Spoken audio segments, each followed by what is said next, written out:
بسم اللہ الرحمن الرحیم، اللہم صلی علی سیدنا و مولانا محمد وبارک وسلم وصلی علیہ۔ احباب محبت، ہر بندہ اس کے حقوق ہیں۔ جس معاشرے میں میں اور آپ سانس لے رہے ہیں، ایک دوسرے کے حقوق ایک دوسرے پر ہیں۔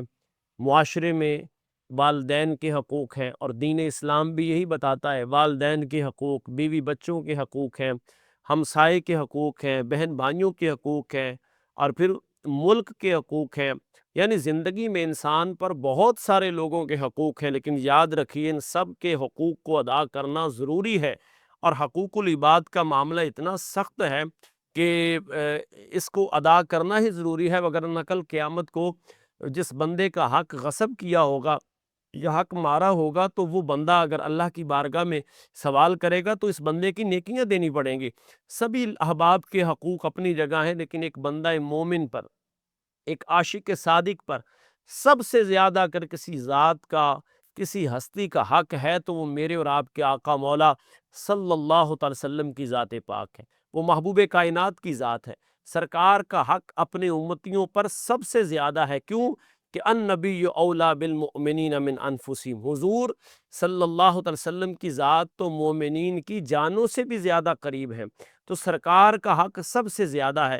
اور اس حق کو ادا کرنے کا سب سے خوبصورت، چہ جائے کہ میں اور آپ اسے کما حق ہو ادا نہیں کر سکتے، لیکن سب سے خوبصورت جو طریقہ ہے وہ سرکار کی ذات پہ درود و سلام کا ہے۔ جی بالکل آپ نے صحیح سنا کہ محبوب کی ذات پہ درود و سلام کثرت سے، وہ دن ہو یا رات ہو، وہ زندگی کا کوئی بھی لمحہ ہو، یہ انسان اپنا ایک زندگی کا بہترین اس کو وظیفہ بنائے کہ چلتے پھرتے اٹھتے بیٹھتے میں نے خشوع اور خضوع کے ساتھ توجہ، وہ کیا کسی نے کہا کہ ہاتھ کار والا دل یار وال، میں اپنے معمولات زندگی بھی کروں لیکن میرا دل اور میری زبان سرکار کی ذات پہ درود و سلام پڑھ رہی ہو، رب کائنات کا ذکر کر رہی ہو۔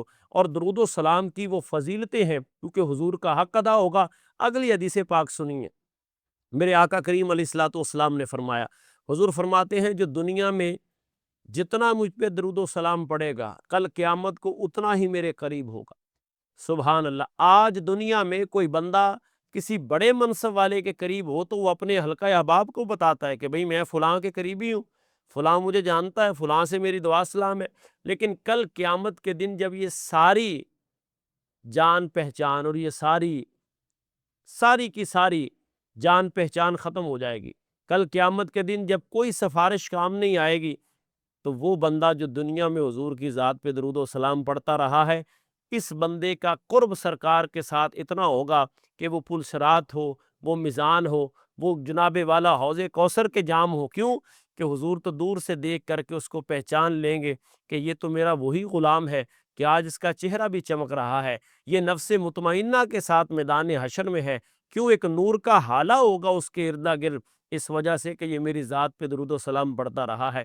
لوگوں کی زبانیں اپنے مناجات کے لیے اور حاجات کے لیے کھلتی رہی، اور اسی زبان جب بھی کھلتی تھی وہ میری ذات پر درود و سلام کے لیے کھلتی تھی۔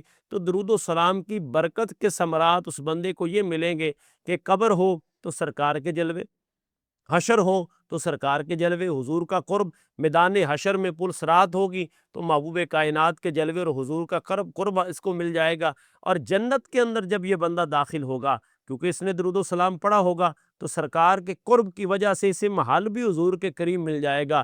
وہ کتنا خوبصورت گھر ہوگا۔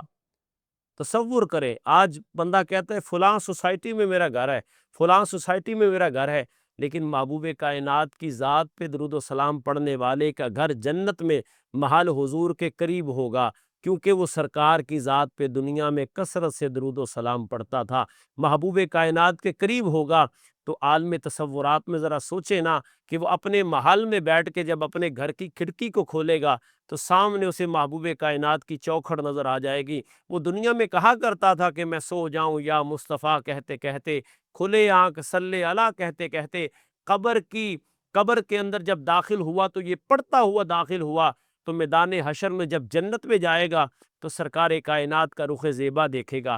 حضور سید عالم صلی اللہ علیہ وسلم کیونکہ سرکار کا ذکر کرتا تھا، حضور کی ذات پہ درود و سلام پڑھتا تھا، سرکار کا دنیا میں حق ادا کرنے کی کوشش کرتا تھا، وہ محبتیں آج زندگی کے اندر جتنی پریشانیاں، ٹینشن، انزائٹی، ڈپریشن ہے، ٹینشن فری اگر کوئی بندہ ہونا چاہتا ہے تو وہ دن رات محبوب کی ذات پہ درود و سلام پڑھے۔ جب سرکار پر درود و سلام پڑھتا رہے گا، دنیا بھی اچھی گزرتی جائے گی، قبر و حشر بھی اچھا ہو جائے گا، اور انشاءاللہ حضور کے نالین پاک کے تصدق سے اللہ جنت میں اسے وہ مقام عطا فرمائے گا کہ وہ جب بھی چاہے گا محبوب کائنات کا رخ زیبا دیکھے گا۔ اللہ مجھے اور آپ کو کثرت سے محبوب کائنات کی ذات پر درود و سلام پڑھنے کی توفیق عطا فرمائے۔